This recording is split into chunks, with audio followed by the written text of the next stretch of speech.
Thanks for joining us today to discuss life and godliness with Rick and Angela Carter. If you'd like to be part of the conversation, email us at cartersforhope@gmail.com. That's Carters, the number 4, hope@gmail.com. Any questions you have, we'll discuss in future episodes. Right now, sit back and let's join in on the conversation. Hello, everyone. Welcome from Dodge City, Kansas. You made it. The land of the sunflower. That's true. There's a lot of we've seen a lot of sunflowers. It's Kansas. This is a sunflower state. I didn't even think about that. I thought maybe it's just popular right now. I mean, normally we think of it as, the Jayhawk state, but Well, that's true too. Rock chalk. yeah. We were doing a revival meeting at Bible Baptist Church in Dodge City, Kansas. Have had a great week, and we have been taking up exercising. And Because we are extra sized. because we sit so much. We sit in the truck and drive, and we sit and study and counsel and all that type of stuff. And Everything we do is sitting. it's a lot of sitting. We're very sedentary, unfortunately. But so we decided, let's take some time, a couple times a week, and go out and do something physical. But we don't like. We've tried walking, but it's not like our thing. I mean, we do walk, but walking just for long periods of time. So we decided to try disc golf, and I will tell you something. We are bad at it. I mean, really, really bad at disc golf. But we have fun. But we have had fun. We laugh at each other a lot. A lot. And then today we tried pickleball. And we laughed even more. Well, right, because we went through a whole jar of pickles, and none of them even bounced. Goodness. It was ridiculous. You throw them, Okay. they just break apart. There's no Enough bouncing. with the corny joke. Wow.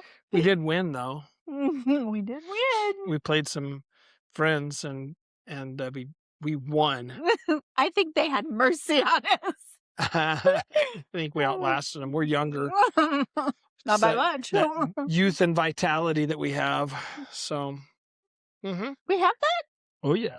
How come we're just not finding out? I don't know, but I'm ready for bed. So, anyway, but we kind of enjoyed it. We really enjoyed it. Actually, we've enjoyed both of those things. So we've had our physical exercise. We're fed up with physical exercise for this week, though. I think we're done. I'm done with it, man. I've had enough. Anyway, that's funny. You can All hear. right. Can you hear my voice? It sounds like I'm preaching a lot. All right. So, Katie, all of these laughs are for you. We have Not really, but every time I laugh, I think about your text, so it just makes me kind of giggle. So anyway, she sorry. giggles all the time. Anyway, she laughs. She laughs and laughs. Anyway, so we are blessed. We got a new truck, and Yes. Did we say that last? When did we do our podcast last? I don't know. God blessed us with a new truck. It's awesome. We're driving, and we were able to sell our old truck, and the money is theoretically in the system, but it's not hit our account yet until next week. I think we did. I think we did share that. Anyway, so we drove up here to Dodge City, and it was a real blessing. It was so nice. So much better. It was so nice. So that's a blessing. But today, this is a listener requested topic. Yes. We're going to call it dealing with a critical spirit. A critical spirit or a scorner. And so we're going to actually make kind of a defining thing between what that means, critical spirit to scorner. And then we're going to talk about dealing with a critical spirit. So to deal with the difference between, let's say, just a person who has a critical spirit and someone who is a scorner, what would be the stages different? Because I think that a scorner certainly has a critical spirit. Right. Okay. But does everyone that have a critical, that is critical, is everyone that is critical a scorner? And the answer would be no. But if they stay in that critical state for long periods of time, they risk turning into a scorner. So here's what I think the progression there entails a little bit, and this is just by observation more over time is that a person starts off maybe developing a critical spirit, indulging a critical spirit, right? And then when you mix that with kind of a pride of I'm right, Yeah. this pride of critical and proud, and then at some point they start to develop a contempt for authority, a contempt for people in, maybe um, because scorn is often directed at an authority type situation, right? Right. At a government or at um, you know a boss or at in a church setting at the church or at the pastor or at the deacons, Someone in someone authority. in authority. So I think that what happens is there's this pride and mixed with a critical spirit develops this contemptuous attitude toward that institution and or authority that becomes scorn, right? Mhm. So I think it's more than just someone who's critical, but it certainly is an element in being a scorner. And so having that aspect of it, certainly there's a lot of things that we'll say today then that relate to, I think, scorning Mhm. when you mix that pride and contempt and so forth together. Yeah, I can see that. So that's that's really all I want to say about scorners, particularly. The Bible's very clear about dealing with scorners and so forth. So I'm not really wanting to get into that, but I do really want to focus in on this critical spirit idea, and I really want to start with the idea of dealing with a critical spirit when it's in you, not me, you. No, wait, you, like as in You. yourself. You. Yo, You. listen, you. Um, that No, you're gonna make me have a critical spirit. I can make it happen. Having that's a big issue. I think that the biggest thing is we have a tendency to notice criticism when it comes from others, like, oh, they just have a critical attitude. And we often just dismiss criticism because of that type of a idea. Well, they're just critical, so I don't have to listen to anything that they say. That's pride, obviously. And I think we always ought to take criticism into consideration. It doesn't mean every critical thing that's said is true, because sometimes people do just have a critical spirit and they say things that aren't true Mhm. in their because they have a critical spirit. But I think that you'd be foolish to not take criticism into consideration. And I think people often make a big mistake when they A, get angry when there's criticism, or B, just discount it completely and don't ever consider it. Sure. I agree with that. I guess maybe I've always thought of the critical someone who's critical or has the critical spirit being born out of discontentment. I think that's quite possible, but I think that what I want, and I think that's a really good thought actually. But when my first thought is just criticism itself, how do we respond to it? Because I find in my own life the thing I struggle with is when someone criticizes me, the desire to critique them back. To respond in like manner. Correct, which makes me have a critical spirit. Sure. So criticism itself, sometimes, if we're not open to receiving it, can actually foster a critical spirit in us, is what was my kind of initial thought of dealing with a critical spirit in yourself, means that you have to be first open to receiving criticism. And that's a difficult thing. Yeah, it goes against our nature. You don't like to be No, criticized? no, I don't like to consider people's criticism either. Hmm. It's like, okay, whatever. Right. Jump in the lake. Forget what I said then. I'm just being honest. This Yeah, is well, to coin Jeshua's phrase, yeah, well, your mom. wow. We had to go there, did we? That's what I think of every You're time I. taking this personal. It's just what I think of every time I hear somebody talk about, criticizing, I always just remember I just hear Joshua's voice in my head going, yeah, well, your mom, because you don't have a comeback. I got it.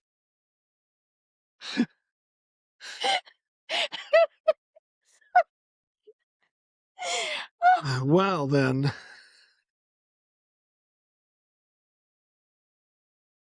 This is one of those episodes, is it? It's late. It's not that late. It's not that late.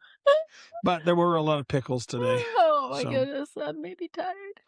Anyway, Yeah. well, okay, but this is something we have actually had a lot of times discussed. Yes, we have. Because you think... I'm kind of being silly. No, I know you are being silly. But you also, over time, have thought I take too much consideration of people's criticism. And I think there is a balance. Because I used to be the other way. So far this way, where I didn't consider people's criticism. Like, right. I interpreted their criticism as an attack. And so, like you said, you want to respond the same way.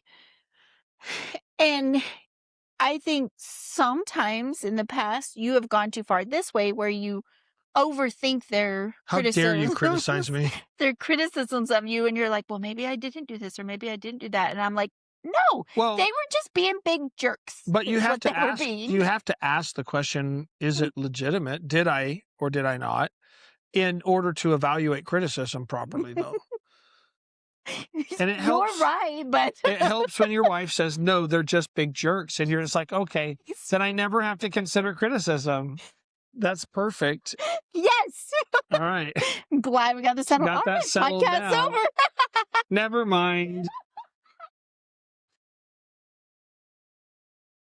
Stop it. Stop it. Uh-huh.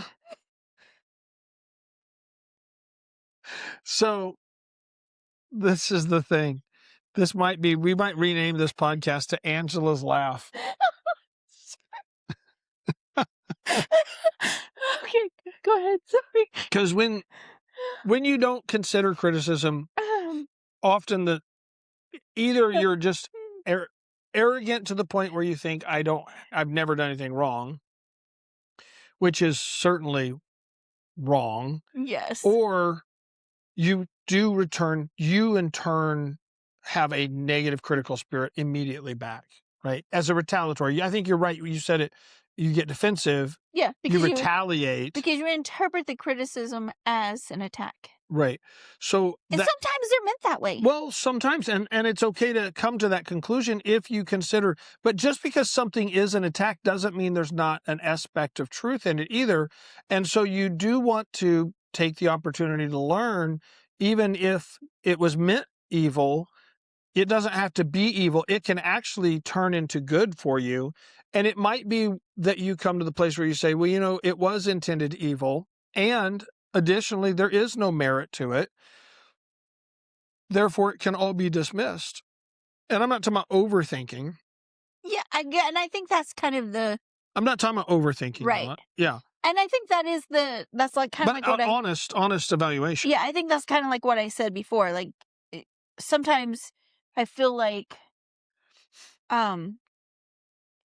it's easy to go too far in the over-examination. Well, is what they said true? Do I need to do this, or do I need to do that? Or maybe can I do, whatever? Well, I think there's a difference too between men and women in this, generally speaking. Okay, because men are of the mindset. Like, if you have a couple guys and someone makes a criticism, like they say you're overweight, and you ask your male friends, as a man, you ask your male, and they're like, dude, you are so fat. You are definitely like obese doesn't even begin to describe, I have 3 fat friends and you're 2 of them, and that's how men are. All right, don't do that while I'm taking a drink.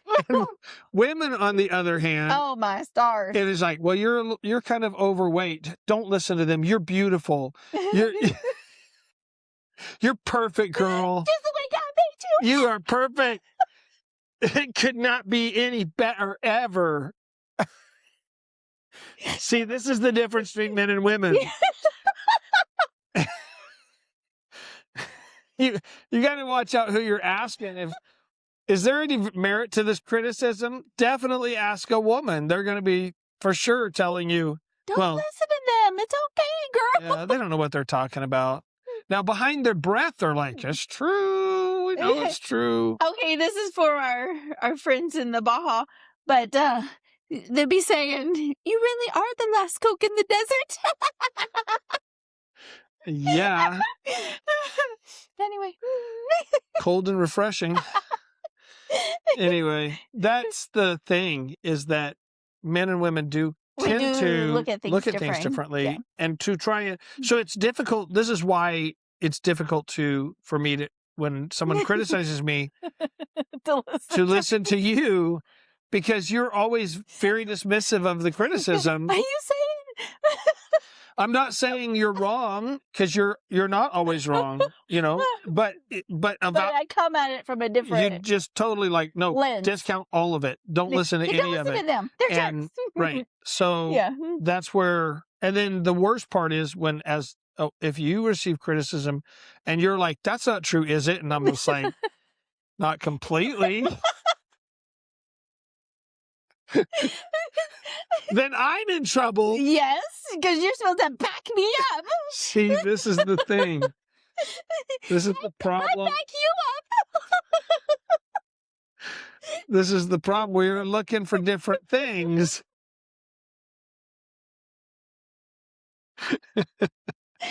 But if we're not careful, we just get that critical spirit about everyone, because, I mean, just being honest, in ministry, there's a lot of people that criticize you. There and it's not even, it's not even just people in church. I mean, it's other preachers. It's even family members can be critical. And I mean, there's just a lot of criticism. And if we're not careful, we just get into that constant, to where, you can't criticize me because I've already criticized you. And you get in that, critical thinking mode because you hear criticism and you're having to deal with it. And it makes you, and I say have to, but it does often kind of then begin to affect the way you think. Of course. And then because part of ministry is, unfortunately, people criticizing you, you begin to think that is all ministry is about, and everybody is just looking for an opportunity to criticize you. Yeah, you become preemptively defensive and or preemptively critical. And that's what I was trying to get to, is that we have to be honest about our own spirit. We can become hypercritical of other people if we're not careful. And sometimes it's reactionary, but sometimes it is arrogance. And we do, I mean, quite honestly, I know, and don't get mad at me, don't criticize me over this, preachers and preachers' wives, but sometimes we are prideful and we begin to think that no one in the church can do it like I do it, and no other preacher or preacher's wife can do it like I do it. And we are guilty of pride.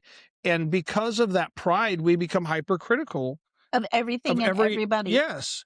And nobody can do it like and so then you end up, and then you end up doing everything yourself. That's right. And then there's a lot of complaining about, no one helps. But if they ever tried to help, you tell them how bad they are at it. So why would they help? Yeah. That critical spirit makes you isolated. Right. Yep.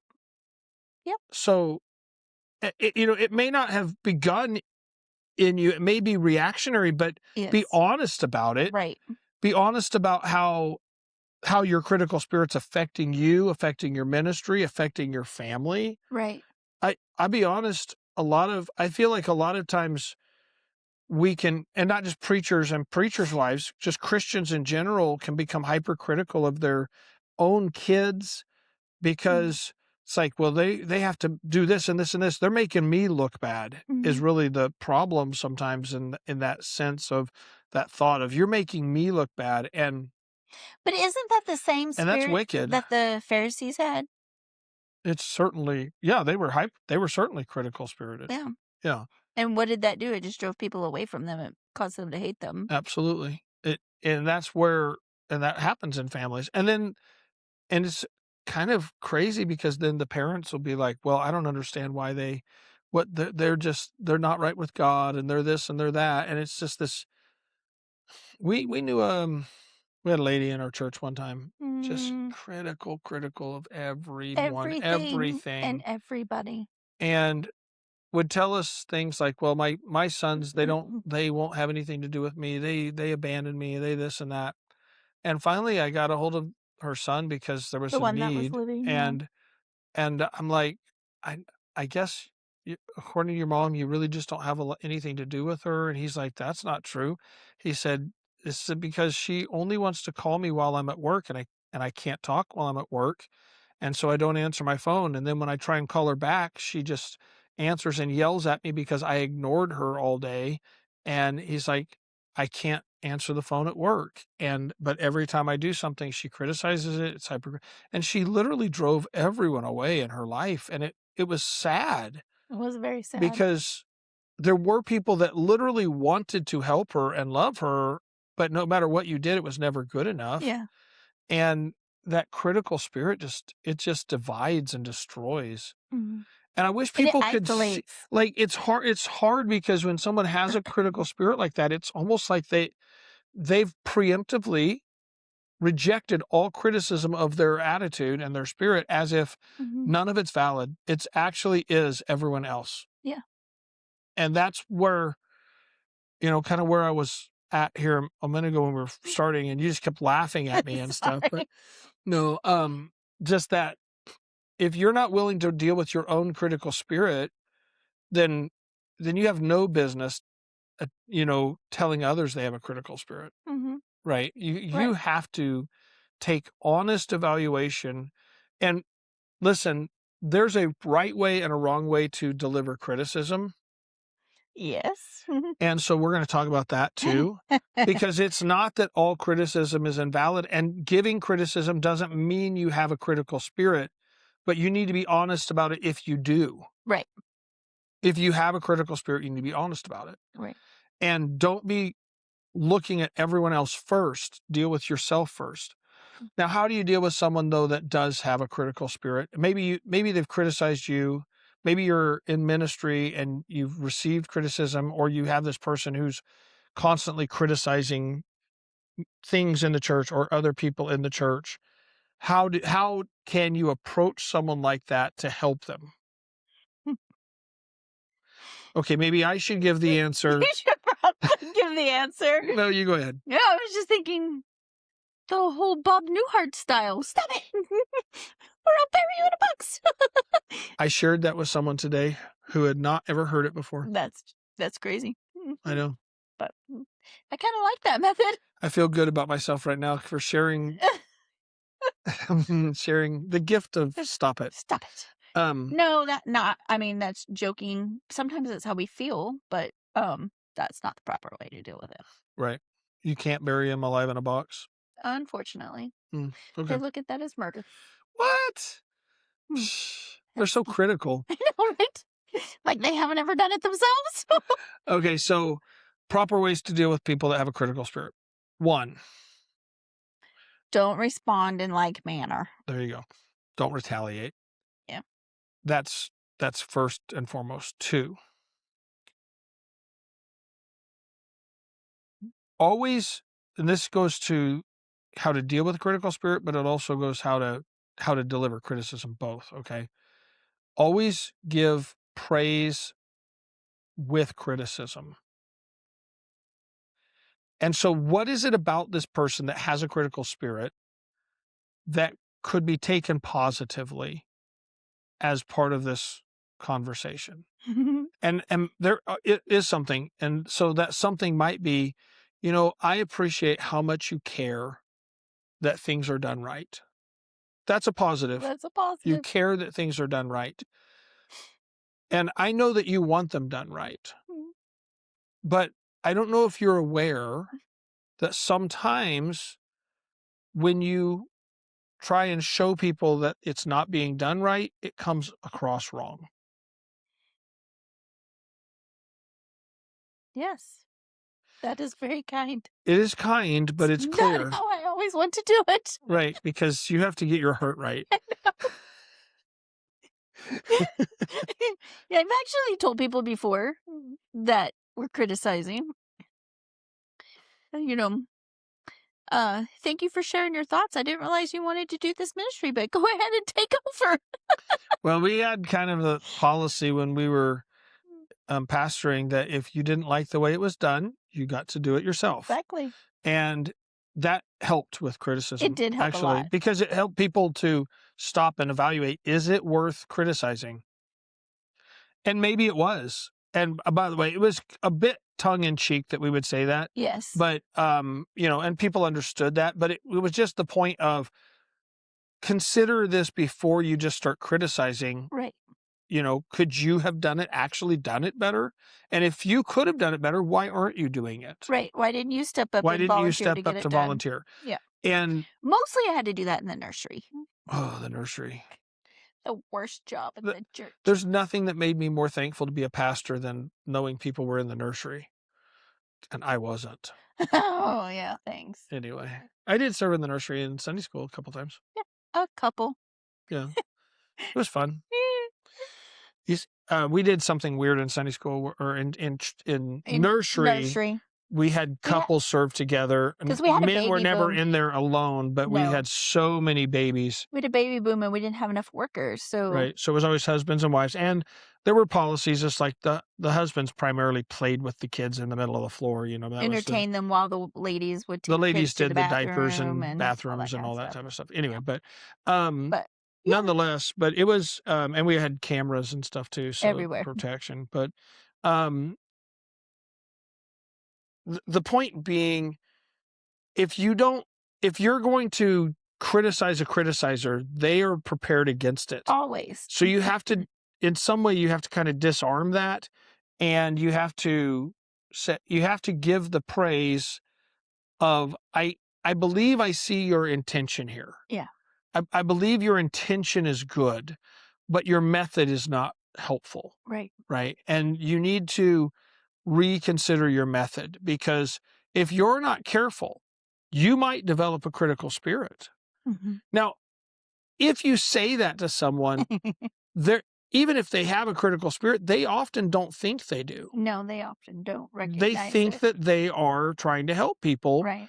And that's really, and often that is their motive. It's just misguided. Right. So if you like attack them, you're just you have a critical spirit. They'll be like, I do not. I'm just trying to help. You heard that before? I have. Well, then you're at an impasse at that point. Right. So that method of like criticizing them doesn't actually accomplish what you think or hope it will. Mm-hmm. So having that kind of an approach, I think probably the biggest opens their eyes a bit, maybe. Yeah, I think probably the biggest thing to keep in mind when you're dealing with someone who has a critical spirit is and when you're responding to them or when you're talking to them is the kindness. That's just key. And it's not just kindness of, hey, I'll take that into consideration. No, it does need to be confronted. It's just the way you do it. The way you confront it needs to be kind, and need to not infer that you know their motive. Right. Always give motive the benefit of the doubt. I think that's where we get into trouble a lot of times, where we assume motive, and then that's what becomes the sticking point, right? Yeah. Give them the benefit of the doubt in their motive, but at the same time say, you may not be coming across like you think you are, right? I think you want to help, but it may not be coming across that way, and it may be causing more problems than it is helping. Would you be open to maybe learning a better way to communicate that help, or, and so then you kind of give that approach. Yeah. Now, along with that, I think it's really necessary that you spend a lot of time in prayer. Yes, definitely you have to.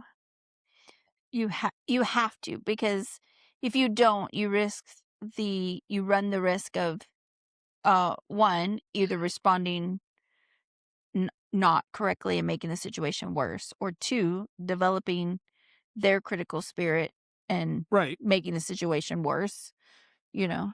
It's so easy to do that. It's so easy. Critical spirit It comes so naturally to our flesh. Yes.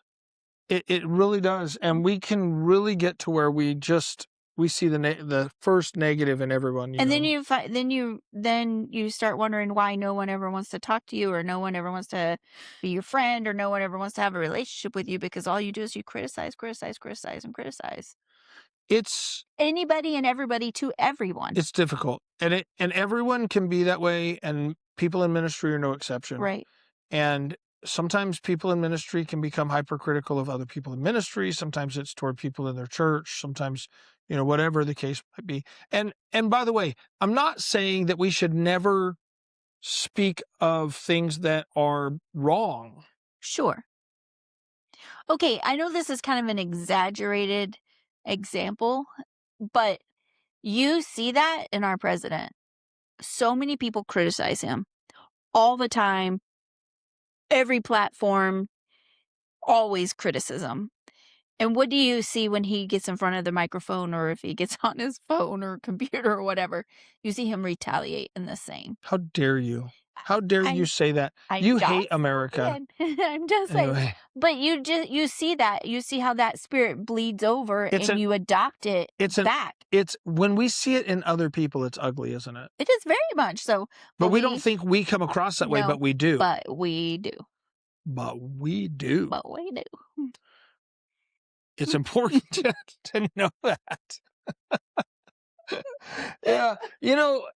If we were to really kind of see it in ourselves like it really is, if you see other people and think about how you view other people and the way that that you think they have a critical spirit, mm-hmm.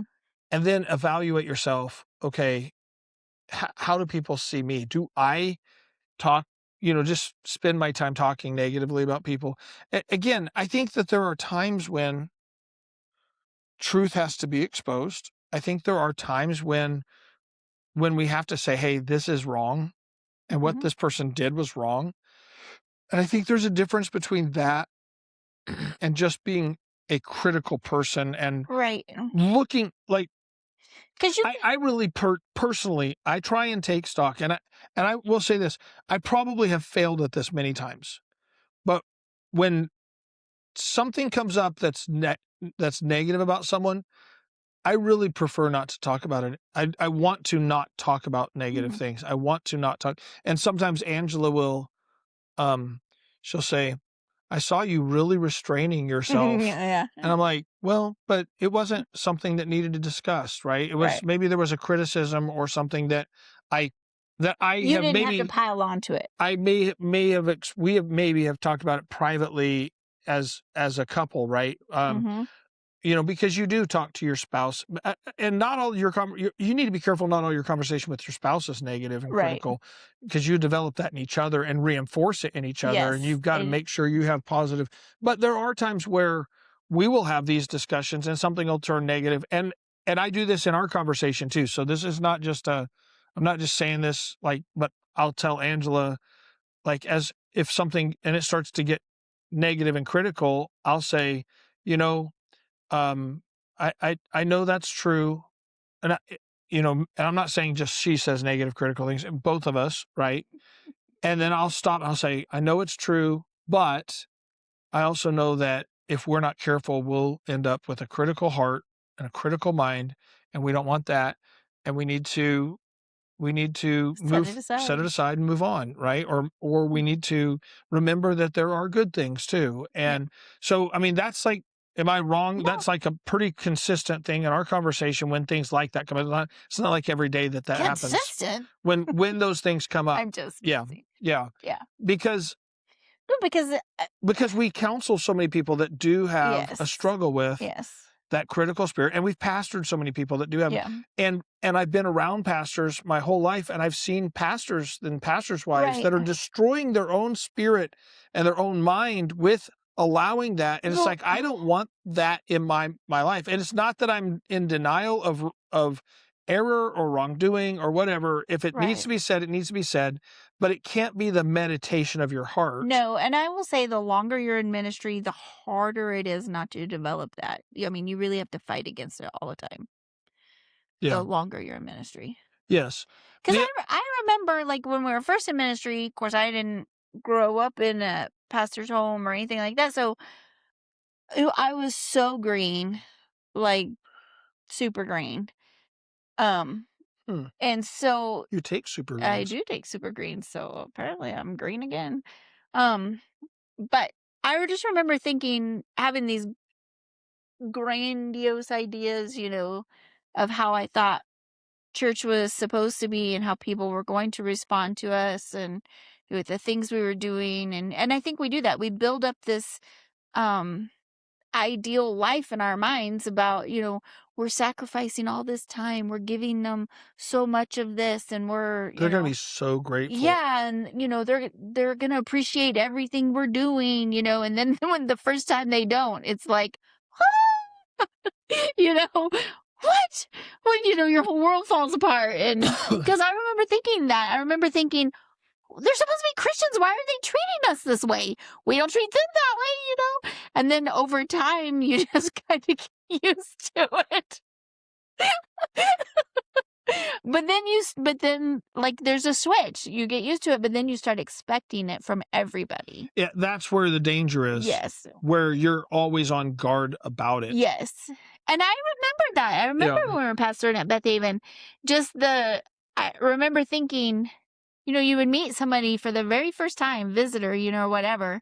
And I know you don't do this because you're a guy, but, I would meet them and I would think, it's only a matter of time before they are, hate us and stabbing us in the back and, all this stuff. So then you don't want to develop a relationship with them because, it's inevitable.